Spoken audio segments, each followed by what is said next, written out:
Assalamualaikum warahmatullahi wabarakatuh.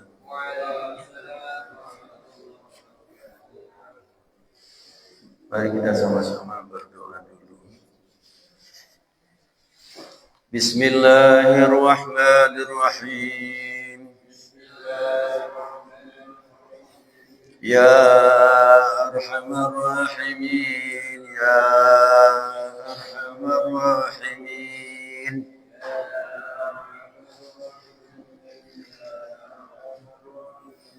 Ya Arhamar Rahimin, farij 'alal muslimin.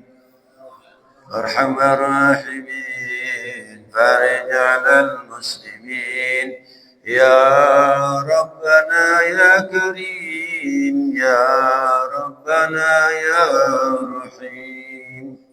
Ya Rabbana ya Karim, Ya Rabbana ya Rahim. Antal Jawadul Halim, wa anta ni'mal mu'in. Antal Jawadul Halim, wa anta ni'mal mu'in. Wa laysa narju siwak, فادرك إلهي دراك. وليس نرجو سواك، فادرك إلهي دراك. قبل الفنا والهلاك يعم الدنيا والدين. قبل الفنا والهلاك يعم الدنيا والدين. وما لنا ربنا سواك يا حسبنا. وما لنا ربنا سواك يا حسبنا. يا ذا العلا والغنى، ويا قوي يا متين. يا ذا العلا والغنى، ويا قوي يا متين. Alhamdulillah, Alhamdulillah, Alhamdulillah binikmatil iman, binikmatil Islam, binikmatis sihah. Asyhadu an la ilaha illallah wahdahu la syarika lah, wa asyhadu anna Muhammadan abduhu wa rasuluh. Allahumma salli wa sallim wa barik ala sayyidina Muhammad wa ala alihi wa sahbihi ajma'in, amma ba'd. Rabbi syrah li sadri wa yassir li amri wa hlul 'uqdatam min lisani yafqahu qawli, amma ba'd. Alhamdulillah, kita bersyukur kepada Allah Subhanahu wa taala. Pagi hari ini kita dibangunkan oleh Allah. Kita dibangkitkan oleh Allah Subhanahu wa taala. Kita diberikan kesehatan jasmani dan terutama kesehatan rohani kita. Kita bersyukur kepada Allah. Kita dihantarkan oleh Allah untuk melaksanakan perintah-perintah Allah, untuk sujud kepada Allah Subhanahu wa taala. Mudah-mudahan rukuk kita, sujud kita ini adalah satu tanda syukur kita kepada Allah Subhanahu wa taala, dan mudah-mudahan menghantarkan kita taqarrub ilallah, semakin dekat kepada Allah Subhanahu wa taala.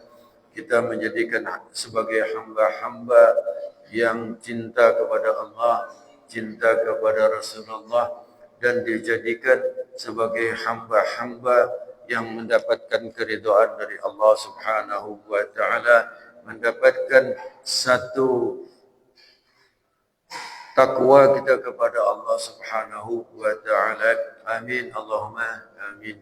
Mudah-mudahan kita diampuni dosa-dosa kita, diampuni dosa kedua orang tua kita, diampuni kakak-kakak dan adik-adik kita, saudara-saudara kita, dan mudah-mudahan kita diampuni oleh seluruh warga kita, jamaah kita, mudah-mudahan diampuni oleh Allah Subhanahu wa taala. Amin, Allahumma amin. Bapak Ibu, Allah wa malaikatahu yusalluna 'alan nabi. Sesungguhnya Allah itu memberikan salawat, memberikan penghormatan, memberikan satu penghargaan kepada Rasulullah sallallahu alaihi wasallam dan memerintahkan kepada para malaikat yang juga diminta untuk salawat kepada Habibullah, kekasih Allah.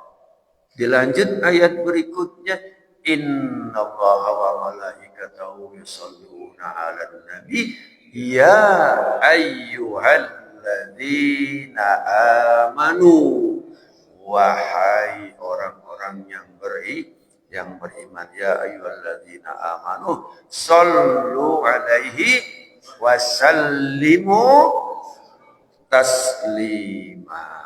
Jadi kita bersalawat kepada Rasulullah juga ada taslima. Wasallimu taslima. Jadi kalau kita salawat itu Allahumma sholli wa sallim ala sayyidina Muhammad.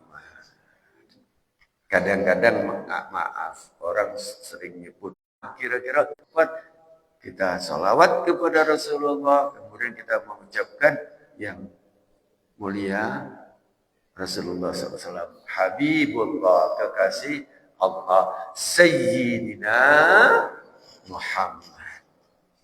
Sayyidina Muhammad. Allahumma salli wa sallim ala Sayyidina Muhammad wa ala ali Sayyidina Muhammad. Kalau mau pendek, monggo. Tapi dikasih wasallim. Jadi Allahumma salli ala Sayyidina Muhammad. Allahumma salli wa sallim ala Sayyidina Muhammad. Kenapa? Ini ayat tadi. Ayat tadi, ya ayyuhalladzina amanu sallu alaihi, kepadanya wasallimu, dengan ucapan salim, selamat, taslima. Jadi kita salawatnya dimasukkan dengan salim di situ. Ya, kita Allahumma sholli wa sallim ala sayyidina Muhammad. Kalau mau pendek. Kalau mau agak panjang, Allahumma sholli wa sallim ala sayyidina Muhammad wa ala ali sayyidina Muhammad. Bapak-bapak rahimakumullah, mudah-mudahan hati kita diisi dengan mahabbah, cinta kepada Rasulullah sallallahu alaihi wasallam. Kita rindu kepada Rasulullah sallallahu alaihi wasallam. Kita diberi oleh Allah agar kita dapat meneladani, mencontoh apa yang dilakukan oleh Rasulullah sallallahu alaihi wasallam, dan mudah-mudahan kita dimasukkan sebagai umat Rasulullah yang dibela, yang diberikan syafaat oleh Rasulullah sallallahu alaihi wasallam. Amin. Allahumma amin. Kajian kita yang lalu adalah tentang apa? Ada yang ingat? Ada yang ingat? Tentang air. Maulid yang sebelumnya. Kemarin tentang banyu. Tentang air. Bagaimana air itu? Mari kita coba. Seluruh tubuh kita ini kalau diperes atau kalau dipisah-pisah, itu kita pisah menjadi tiga. Secara alam ini ada tiga. Apa? Yang pertama adalah zat cair. Zat cair. Zat cair itu macam-macam. Yang kedua adalah zat padat. Yang ketiga adalah gas. Ada tiga ini, Pak. Jadi di dalam fisika ini ada tiga ini. Apa? Zat cair dengan karakteristik, dengan sifat-sifatnya yang seperti ini. Kemudian zat padat. Terus kemudian adalah gas. Ketiganya menduduki pada posisi masing-masing. Kalau padat itu yang bawah. Kalau air itu yang tengah. Kalau gas itu yang atas. Bisa ngikuti Pak? Jadi padat, cair, gas. Cair. Apabila cair ini, ya, zat cair ini di suhunya kita turunkan, maka dia akan padat. Nanti kopi, susu, kemudian jahe, air. Ini air apa ini? Banyu apa ini? Air bening, ya toh, bukan air putih Pak. Nah, air putih itu banyu kapur. Nah, ini bening Pak. Nah, saya ingin tanya, ini apa warnanya? Putih kan? Putih, bukan bening. Tapi kalau ini bening. Nah, ini sering saya kepingin luruskan kembali yang orang-orang itu banyu putih. Oh, bawakan banyu kapur. Kalau ada yang minta banyu putih, tolong aku Ge ngombe apa njaluk apa banyu putih, gawokno banyu kapur. Lho sampeyan iku ya apa sih banyu kapur? Lu njaluke banyu putih. Jadi kita sudah mulai berubah jadi banyu bening, Pak. Kenapa? Nah, ini sedikit kita untuk mencuci. Bapak-bapak rahimakumullah. Ini air ini, Pak, sangat istimewa, Pak. Sangat istimewa. Kalau ada satu mangkok atau satu gelas bening, boleh nanti kita praktikkan ya. Ada gelas bening, ya tak? Terus kemudian diisi dengan tinta, baik itu tinta merah atau tinta hitam. Terus kemudian dia gelap, di depannya kita kasih tulisan. Misalnya angka 1, 2, 3, 4 di gelas itu. Kemudian kita baca dari sini. Kelihatan enggak? Enggak kelihatan. Enggak kelihatan. Karena apa? Karena gelap. Karena warnanya hitam. Terus kemudian kalau ini tadi gelas tadi. Terus kemudian warna hitam. Ya, warna hitam. Ini sebenarnya kalau praktek enak ini. Kalau ada gelas, kemudian kita kasih tinta, ya, warnanya hitam. Terus kemudian setelah itu kita gerocok pakai banyu, disiram pakai air. Apa yang terjadi, Pak? Maka warna gelap tadi semakin lama semakin bening, ya. Semakin terang, terus saja kita isi air. Ini semakin memudar.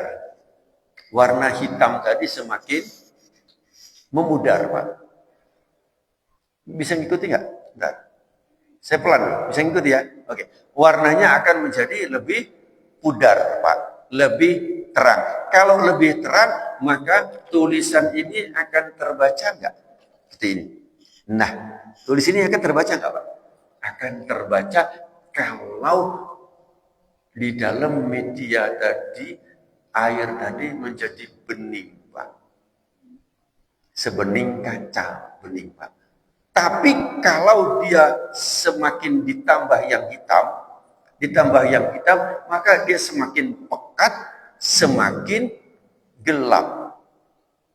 Semakin gelap, semakin tidak tampak, semakin tidak kelihatan. Nah, air ini adalah yang hitam tadi adalah ibarat hati kita. Hati kita. Apabila hati ini diisi dengan yang gelap, diisi dengan sesuatu yang Allah tidak ridha, yang Allah larang, maka dia akan semakin gelap. Kalau dia semakin gelap, maka tidak tembus pandang. Kalau tidak tembus pandang, maka tidak bisa membaca. Tidak kelihatan, walaupun itu di balik atau di depan daripada dekat dengan mata kita.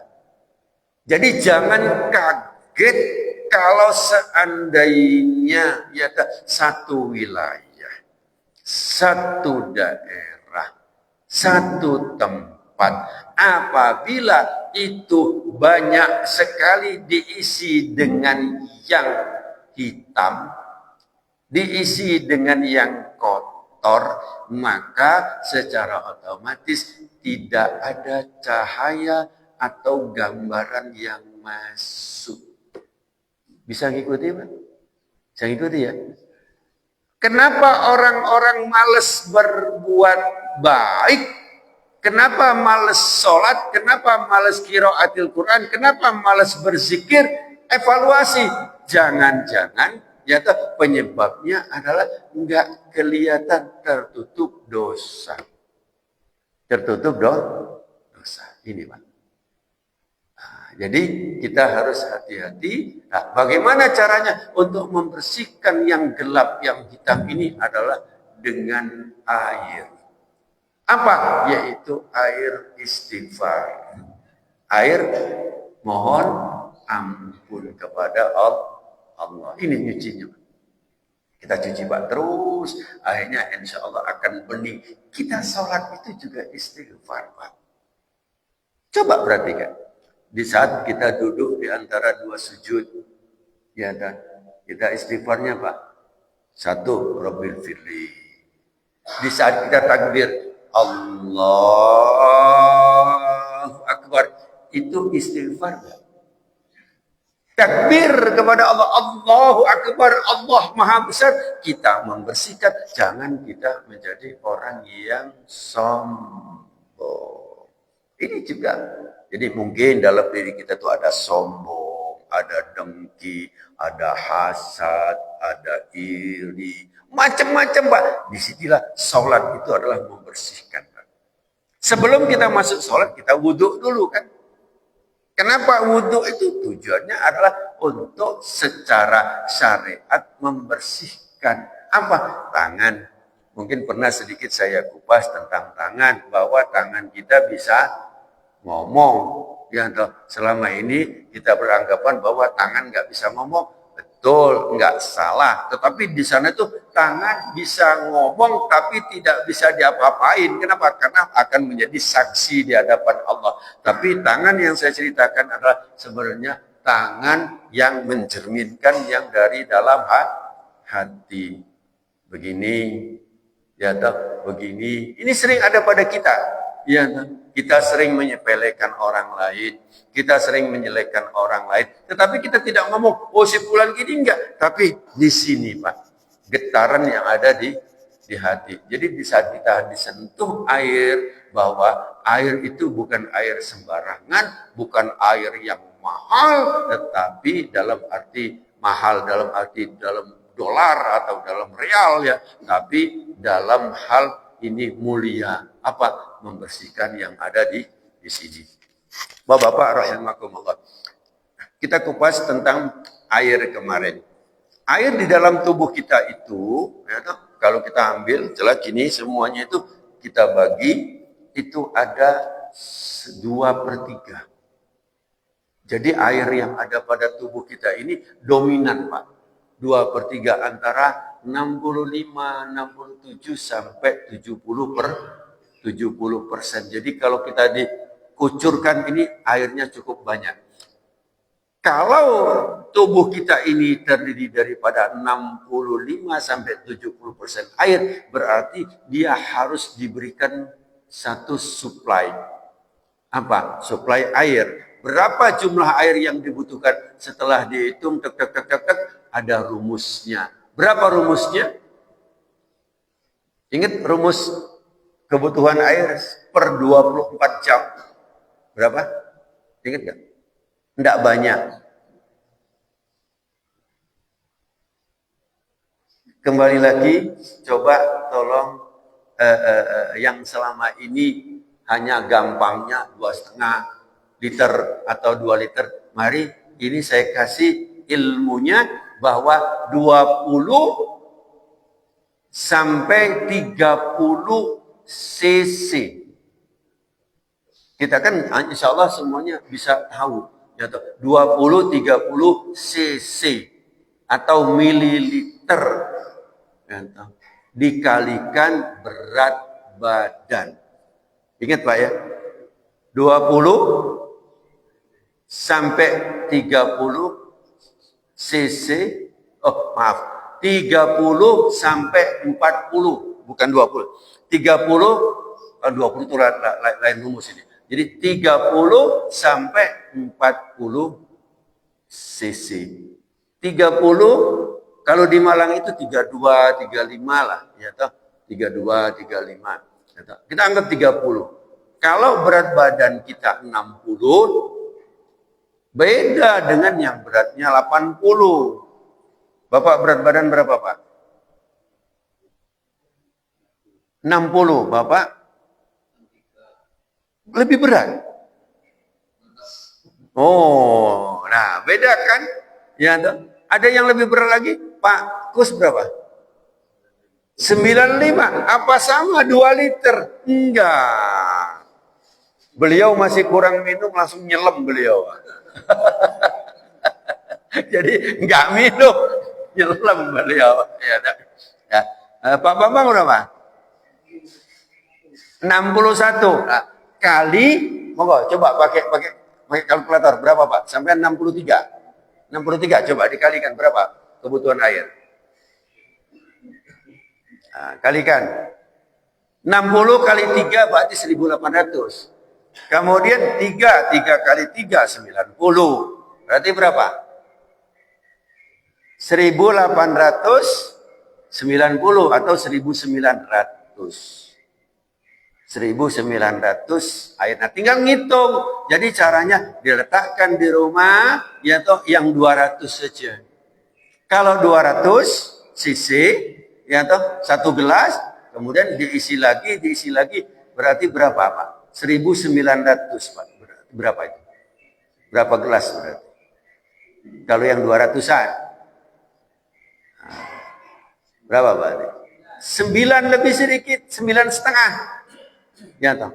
Kalau dimasukkan dengan punyanya Pak Kus berapa Pak Kus? 95. 95 kali 30 berarti berapa Pak? 2,7 ya toh, ditambah lagi yang 5-nya. 5 kali 30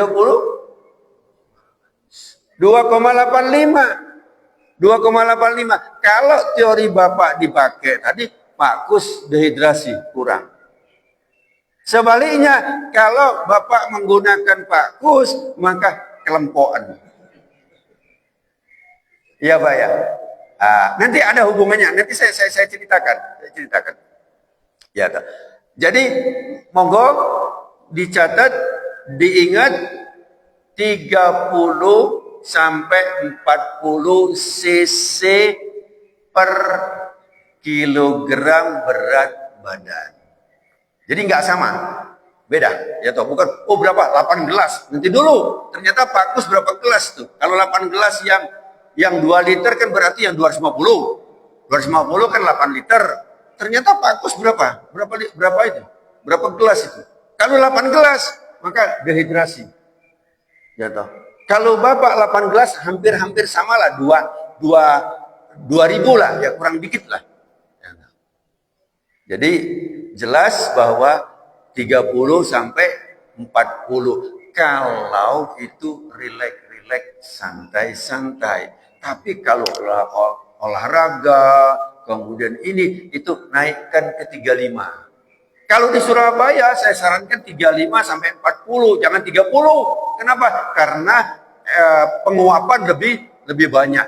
Kan lebih panas, penguapan lebih banyak, maka airnya juga lebih dinaikkan.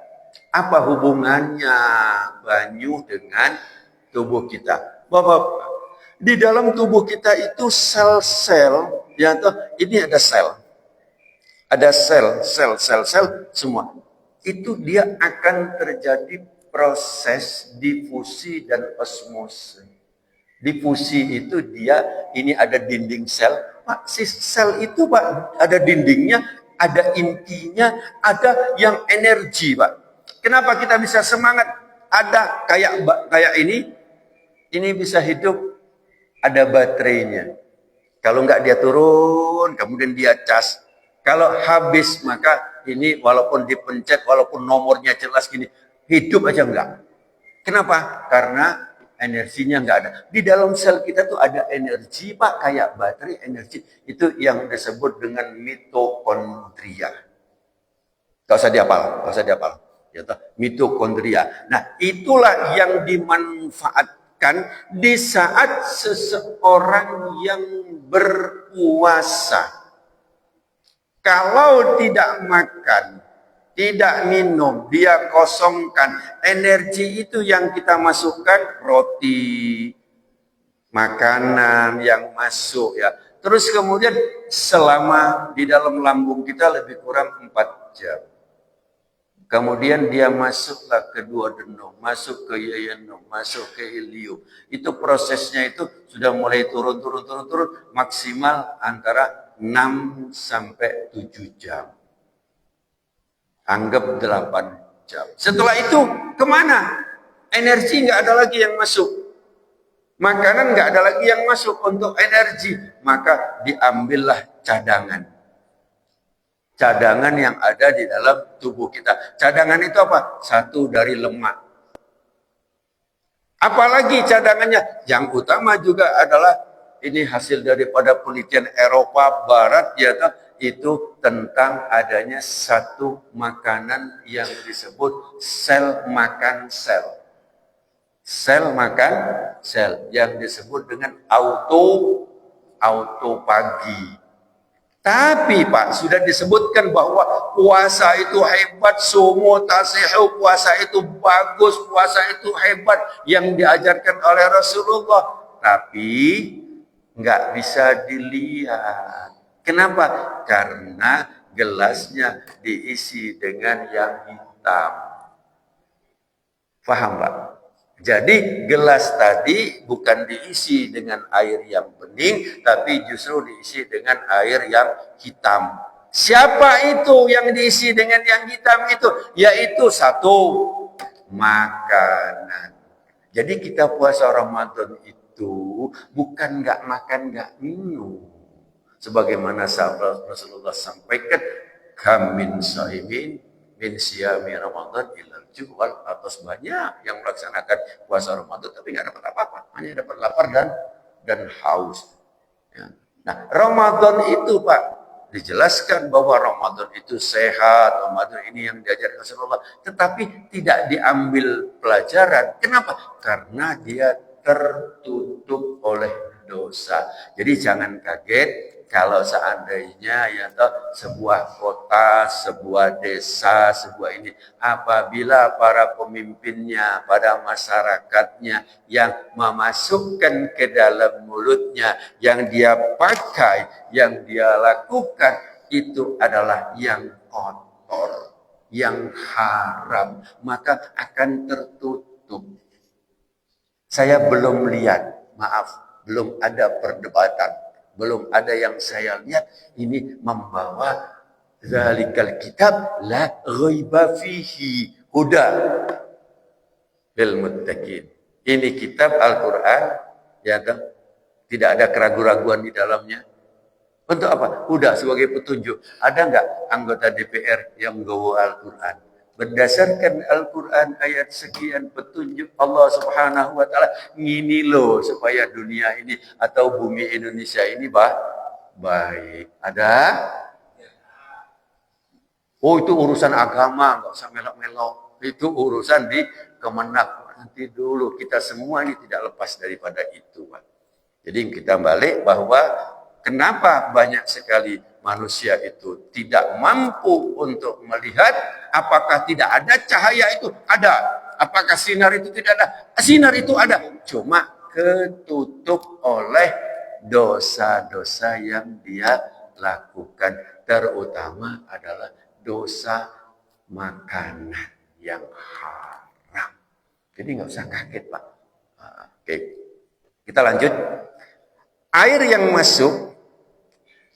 masuk ke dalam tubuh kita ini, kemudian dia masuk ke dalam kerongkongan. Kerongkongan itu, ini kalau yang depan ini disebut dengan tenggorokan, trakea. Kalau yang belakangnya osofagus. Jadi dia masuk, plug masuk. Saya belum cerita ini, nanti aja. Plug masuk, kemudian ke lambung, plug nanti akan dibawa, ditarik ke jantung, dipompa dari jantung, kemudian ada satu sentral. Apa sentral? Yaitu ginjal. Di mana ginjal? Ini saya bagi dulu sedikit sebentar untuk mengulangi lagi. Satu ini kepala, nanti ada jeruannya macam-macam. Kemudian kedua leher, kemudian ada beberapa unsur di sini. Kemudian turun lagi ke bawah, di sini ada rongga dada, di mana ada jantung, ada paru-paru, ada beberapa organ yang kecil, ya, tidak terlalu kita bahas banget. Terus dan penting, semuanya penting. Kemudian ketiga ada diafragma, pembatas antara rongga dada sama rongga perut. Terus kemudian di sebelah kiri ini ada gaster atau lambung. Terus kemudian di atasnya sedikit belakang itu ada namanya pankreas, yang dimana kalau pankreas ini dia punya fungsi ini banyak. Salah satunya yang banyak kita kenal sebagai awam adalah dia pengendali daripada gula darah dalam tubuh kita. Dia menguraikan daripada karbohidrat dalam bentuk polisakarida kemudian menjadi disakarida. Itu ada enzim-enzim tertentu, termasuk enzim yang ada di sini yang enzim amilase. Terus kemudian turun ke bawah. Nah, di sini akan merubah energi itu glukose, kemudian dia rubah menjadi glikogen. Dirubah, Pak. Dirubah. Terus kemudian itu pankreas. Kita turunlah, kita naikkan lagi sebelah di sini, sebelah kanan sini. Ini yang besar. Di sebelah kanan sini ada namanya liver atau hati. Yang di sebelah kanan ini, Pak. Kenapa hati kita ada berapa? Ada 4. Hati kita ada 4. Yang sebelah kanan yang paling gede. Sebelah kanan lebih besar. Kemudian yang kedua sebelah kiri. Agak di depan sini 1. Yang di belakang 1. Ada 4. Gini. Kemudian liver tadi fungsinya apa? Sedikit aja saya sampaikan. Fungsinya adalah salah satunya dia memproduksi. Ini salah satu, Pak. Fungsinya nggak terlalu banyak, 500-an. Fungsi daripada liver ini, Pak. Berapa? 500, Pak. Lumayan, Pak, ya. Nah, salah satunya adalah dia mengeluarkan asam empedu. Asam empedu itu memberikan nanti supply untuk membantu proses metabolisme yang kita makan, roti, macam-macam yang kita makan itu yang warnanya hijau. Kemudian kalau dia sudah bergabung, nanti warnanya kuning, yang disebut dengan bilirubin. Ya, bilirubin. Nah, bilirubin itu kemudian ada yang menyebar ke darah, ya, ada yang menyebar ke darah, tapi nggak akan menyebar, tapi kelihatan nggak terlalu dominan. Ini untuk ilmu aja. Kalau yang dia berada di metabolisme ini, maka kita BAB warnanya apa? Kuning. Kuning itu adalah dari hasil bilirubin. Kalau warnanya berubah, warnanya seperti baju saya ini, abu-abu, kayak dempul, maka berarti bilirubinnya tidak masuk ke saluran duodenum, yuyinum, ileum tadi, usus halus, tidak masuk ke situ. Nah, kalau dia tidak masuk, berarti dari ini apakah ada produknya atau tidak? Kalau dia tidak, berarti livernya mengalami gangguan. Tapi kalau dia ada, tetapi dia nggak bisa masuk, berarti buntu. Kenapa dia buntu? Ada yang menutupi. Apa yang biasanya batu yang disebut dengan batu empedu. Dia mengeras, ya, kemudian dia menyumbat daripada saluran duodenum tadi. Saluran duodenum tadi yang disebut dengan ductus pulidus. Dia tua, Pak. Ini, Pak. Kalau kita BAB, itu salah satu laboratorium. Oh, kita tahu. Di saat BAB itu ternyata warnanya kuning yang seperti biasa. Oh, aman. Kalau warnanya hitam. Nah, kalau warnanya hitam adalah darah yang dikasih dengan asam, maka warnanya hitam. Nanti coba ya, darah ayam itu ya, warna merah itu ya, itu dikasih dengan asam maka warnanya hitam. Apa itu? Jadi kalau BAB warnanya hitam, ya, warnanya hitam, maka ada pendarahan, ada keluar darah dari atas, yaitu apa? Di lambung. Jadi orang-orang yang ada sakit pada lambung, di mana cairan darah keluar, luka darah keluar, terus kemudian bercampur dengan asam lambung, di saat keluar warnanya hitam. Warnanya hitam. Apa penyebabnya dia pendarahan? Macam-macam. Bisa saja dari kanker. Di mana kanker itu dia rapuh. Dia rapuh sehingga terjadi keluar darah. Nah, kemudian dicampur dengan asam akan terjadi warnanya hitam. Terus kemudian kalau warnanya merah, merahnya merah segar, kayak darah biasa, ya, merah berarti dia tidak bercampur dengan asam lambung. Di mana? Oh, berarti daerah bawah. Daerah bawah. Saya sedikit uraikan. Jadi lambung, ini lambung sebelah kiri, terus kemudian turun ke bawah, di situ ada klep, dia turun ke bawah, itu dinamakan usus 12 jari. 12 jari, yaitu yang dalam bahasa kedokteran disebut dengan duodenum. Kemudian lanjut lagi usus halus, ini termasuk yang disebut dengan yeyenom, itu agak panjang. Agak panjang, kemudian masuk turun lagi disebut dengan ilium, turun ke bawah. Setelah itu ada ke sebelah kanan sini, di kanan ke bawah sedikit, di situ ada usus buntu.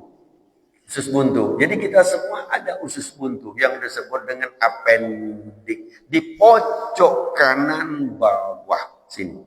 Di pojok kanan bawah.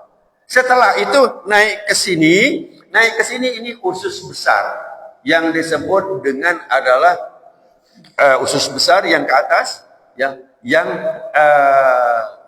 ascendent, ya, naik ke atas, kolon ascendent.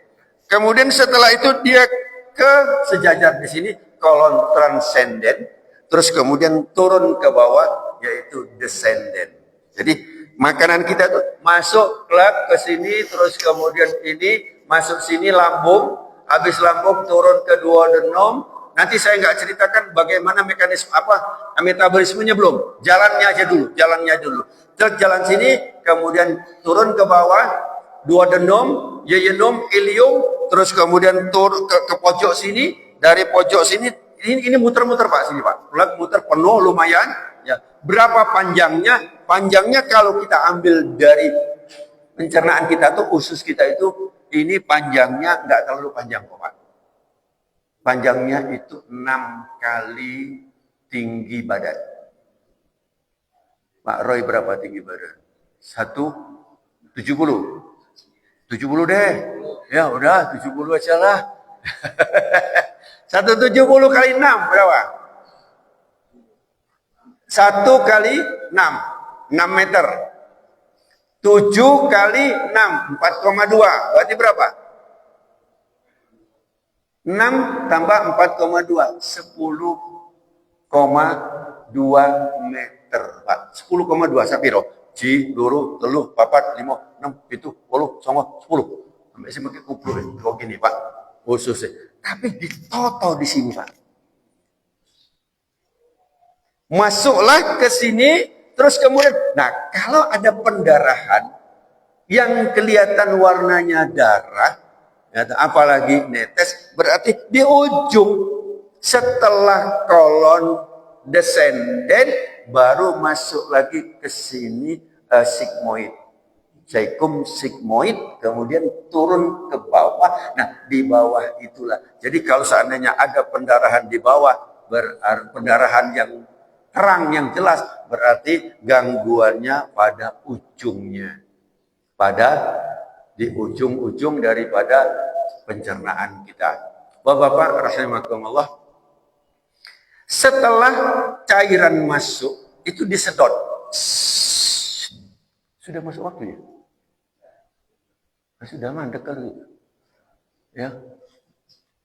Kurang mari, baru saya cerita ini. Dan ini nanti saya hubungkan dengan air. Ya, saya hubungkan dengan betapa pentingnya ayat. Oke, sebelum kita tutup, mungkin ada yang mau kerja gini, ada yang mau nanya nggak? Sebentar, ada yang mau nanya mungkin.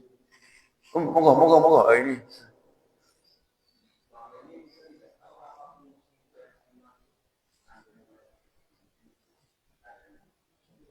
Ya. Fungsinya, iya. Fungsi usus buntu dulu ya, itu dikatakan enggak berfungsi. Itu dulu, ya. Tetapi apakah mungkin? Rabbana ma khalaqta hadza batila subhanaka faqina azabannar. Allah tidak mungkin ciptakan sesuatu itu sia-sia. Pasti ada fungsinya. Disitulah misteri ilmu kedokteran mencari tahu. Cari terus. Akhirnya ditemukan satu, ya toh, itu adalah satu tempat penyeimbang dan memberikan satu produksi daripada vitamin K. Vitamin K. Nah, fungsinya vitamin K itu apa? Untuk menetralisir salah satunya pendarahan. Apalagi fungsinya Pak? Itu ada beberapa lagi fungsi apendik itu atau salah satunya itu adalah vitamin K. Monggo ada lagi yang mau tanya Pak? Cukup ibu-ibu? Ibu-ibu? Nggak ada? Kalau ada yang mau sholat, tolong jangan sholat dulu. Kenapa? Karena paling tidak 16 menit setelah masuk syuruk tadi. Jadi kalau tadi jam berapa? Jam 4.20 berarti 36. Jangan keburu-buru. Tapi kalau aku kebelet banget, aku keburu banget, monggo silahkan pulang, jangan dulu sholat. Loh, aku nggak dapat haji umroh, betul. Ya, tapi kalau pulang ke rumah itu nggak apa-apa. Ya, boleh saja ya, karena kita keperluan, tapi kita sudah niat, kita ikut pengajian, kemudian kita pulang, jangan ngobrol, jangan ini, kencing, buang air atau gini, setelah itu kita wudhu, sholat. Karena ini adalah dikatakan sholat awal daripada duha. Kalau seandainya nanti kita tuh, dok sudah dihabiskan dulu, saya tuh dilema, dok jangan sampai terlalu larut dok, kenapa? Nanti begini. Nah, ternyata jamaah ini nggak sabar. Kalau saya tutup segini, kemudian sholat. Lah, sholat ini haram hukumnya. Nggak boleh dia. Nah ini, saya tuh kadang-kadang dilema. Saya habiskan, nanti sholat. Nggak dihabiskan, nanti banyak yang mau kerja. Jadi enaknya saya tutup, ya toh, tolong sabar untuk sholatnya. Kalau nggak, makan dulu, nggak apa-apa. Makan sholat. Monggo silahkan. Ya toh? Oke. Monggo mudah-mudahan kita menambah lagi ilmu, jangan keburu-buru sholat dulu sebelum 16 menit. Ini sekarang matahari lagi terbit. Matahari sedang terbit Pak. Begitu juga haram kalau pas zuhur sebelum 1 menit. Jadi pas lurus persis sholat nggak boleh, lewatkan sedikit. Satu, ada bayangan. Kapan lagi? Maghrib. Awas, maghrib itu loh. Hati-hati loh. Di saat dia sudah ini. Jadi monggo kita pahami itu, jangan keburu-buru, sabar, nunggu 2, 3, 4 menit, baru kita sholat. Kebablasan juga nggak apa-apa. Artinya kebablasan, saya ini kemudian jam 6, saya baru sholat, nggak apa-apa. Itu sholat duha. Ini juga sholat duha, tapi sholat duha yang di awal waktu. Insya Allah mudah-mudahan kita semakin belajar, sama-sama belajar. Saya terus berusaha belajar. Saya tadi malam belajar sampai jam berapa? Sampai jam agak larut juga saya. Terus saya pelajari, saya tolaah lagi gimana untuk kita ke depan. Tolaahnya adalah 2. 1 adalah untuk ke dalam, untuk mengoreksi, untuk begini. Bagaimana, apakah saya besok masih bisa bernafas, saya bisa masih ini, ya toh. Nah itu evaluasi, kemudian istighfar, mohon ampun kepada Allah, ya toh, kita tobat kepada Allah karena kita nggak tahu, ya toh. Terus kemudian yang kedua adalah kita minta kepada Allah agar pengajian-pengajian kita ilmu ini sampai kita menghadap kehadirat Allah Subhanahu wa taala. Amin Allahumma amin. Bismillahirrahmanirrahim. Alhamdulillahirabbil alamin.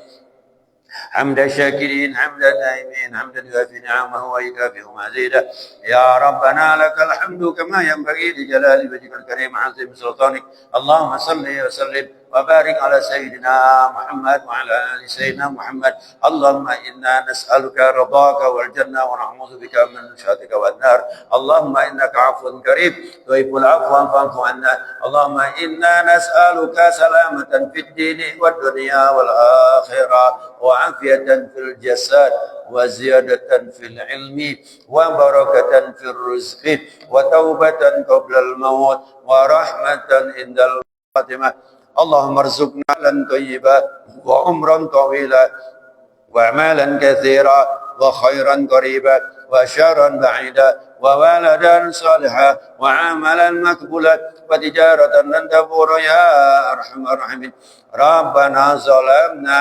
أنفسنا وإن لم تغفر لنا وترحمنا لنكونن من الخاسرين ربنا لا تزغ قلوبنا بعد إذ هديتنا وهب لنا من لدنك رحمة إنك أنت الوهاب يا مقلب القلوب ثبت قلوبنا على دينك ربنا اغفر لنا ولوالدينا ولآبائنا ولأمهاتنا ولأخواتنا ولأولادنا ولجداتنا ولمشايخنا ولجميع المسلمين والمسلمات والمؤمنين والمؤمنات الأحياء منهم والأموات برحمتك يا أرحم الراحمين ربنا هب لنا من أزواجنا وذريتنا قرة أعين واجعلنا للمتقين إماما ربنا آتنا في الدنيا حسنة وفي الآخرة حسنة وقنا عذاب النار وأدخل الجنة مع الأبرار يا عزيز يا غفار يا رب العالمين سبحان ربك رب العزة عما يصفون وسلام على المرسلين والحمد لله رب العالمين يا الله بها يا الله بها يا الله بحسن الخاتمة يا الله بها يا الله بها يا الله بحسن الخاتمة يا الله بها يا الله بها يا الله بحسن الخاتمة سبحانك اللهم وبحمدك أشهد أن لا إله إلا أنت أستغفرك وأتوب إليك. Assalamualaikum.